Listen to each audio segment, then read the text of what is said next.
क्या पता है कि इस ऑडियो में आप सभी का स्वागत है।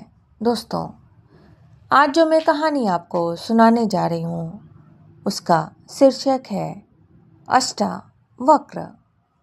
तो चलिए दोस्तों, कहानी शुरू करते हैं। बहुत प्राचीन समय की बात है।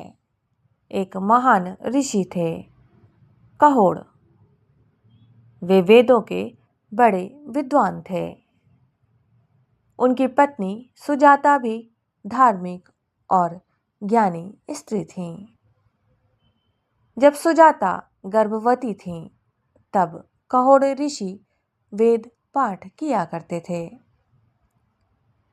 कहते हैं कि गर्भ में पल रहा बच्चा पिता के वेद पाठ को ध्यान से सुनता था। एक दिन जब कहोड़ ऋषि वेद पाठ में कुछ त्रुटि करने लगे, तो गर्भस्थ शिशु ने उन्हें टोक दिया। ये सुनकर कहोड़ ऋषि को क्रोध आ गया और उन्होंने अपने ही पुत्र को शाप दे दिया कि वो 8 जगहों से टेढ़ा होकर जन्म लेगा। इसी कारण उसका नाम पड़ा अष्टावक्र। अष्ट का मतलब होता है 8 और वक्र का मतलब होता है टेढ़ा। एक समय कहोड़ ऋषि राजा जनक के दरबार में विद्वानों से मिलने गए। वहां विद्वान वंदी से उनकी हार हो गई।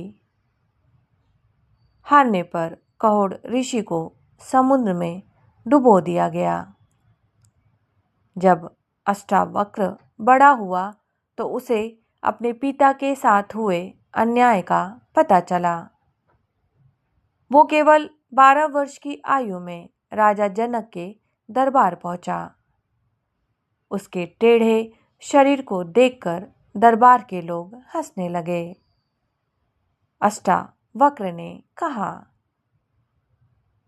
तुम शरीर पर हंसते हो, ज्ञान पर नहीं। मैं शरीर नहीं, आत्मा हूं, आत्मा। अष्टावक्र ने विद्वान वंदी से अपने ज्ञान से पराजित कर दिया। तब वंदी ने स्वीकार किया कि जिन विद्वानों को उसने हराया था, उन्हें समुद्र में इसलिए भेजा गया था ताकि वे वरुण देव के यज्ञ में भाग ले सकें। वरुण देव की कृपा से सभी विद्वान और कहोड़ ऋषि सकुशल लौट आए। पिता के स्पर्श मात्र से अष्टावक्र का शाप समाप्त हो गया और उसका शरीर सीधा हो गया। दोस्तों, इस कथा से शिक्षा मिलती है कि सच्चा ज्ञान शरीर की सुंदरता का मोहताज नहीं होता। आत्मज्ञान सबसे बड़ा बल है। तो दोस्तों, ये छोटी सी कहानी कैसी लगी? अगर अच्छी लगे तो लाइक, शेयर, कमेंट करना ना भूलें। Thank you.